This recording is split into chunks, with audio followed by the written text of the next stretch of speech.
के बाद एक दूसरे भी वही गलत प्रतिक्रिया देते थे। जल्द ही सब्जेक्ट अपनी आंखों पर शक करना शुरू कर देते थे। आखिरकार वे भी इसका वही जवाब देते थे जो उनका दिल जानता था कि वह गलत है। एएस ने कई बार और कई अलग अलग तरीकों से इस प्रयोग को किया। उन्होंने जो खोजा वह था कि जैसे जैसे अभिनेता की संख्या बढ़ती गई वैसे वैसे ही सब्जेक्ट की अनुरूपता भी बढ़ती गई।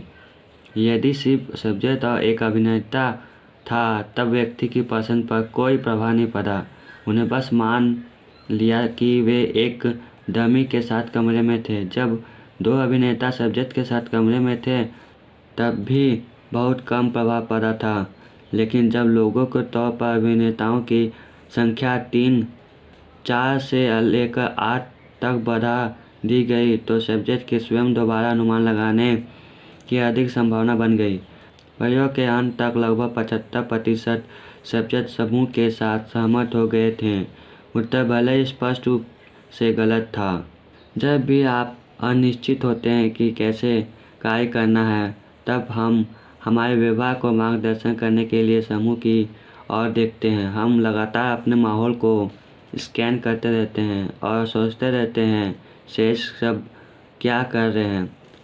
हम अमेज़न, येल्प या ट्रिप एडवाइजर पर समीक्षाओं की जांच करते रहते हैं क्योंकि हम खरीदने और खाने और यात्रा की सर्वश्रेष्ठ आदतों की नकल करना चाहते हैं। यह आमतौर पर स्मार्ट रणनीति है।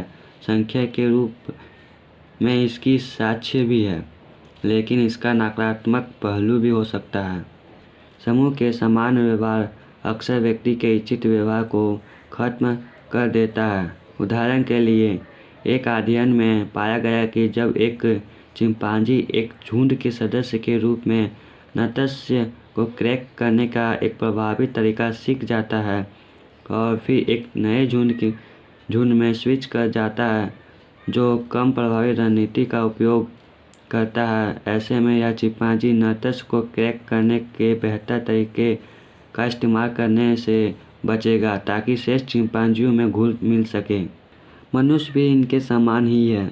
समूह के मानदंडों की अनुपालन करने के लिए जबरदस्त आंतरिक दबाव होता है। स्वीकार किए जाने का प्रतिफल अक्सर एक तर्क को जीतने, स्मार्ट लगने या सच्चाई का पता लगाने से ज़्यादा होता है। मानव का दिमाग जानता है कि दूसरों के साथ कैसे रहा जाए। वह दूसरों के साथ ही रहना चाहता है। यह हमारा प्राकृतिक तरीका है। आप इस पर हावी हो सकते हैं। आप समूह को अनदेखा कर सकते हैं या फिर इस बात की चिंता छोड़ सकते हैं कि अन्य लोग क्या सोच रहे होंगे, लेकिन इसमें मेहनत लगती है। जो चलन है उसके खिलाफ जाने में आंतरिक प्रयास करना होता है।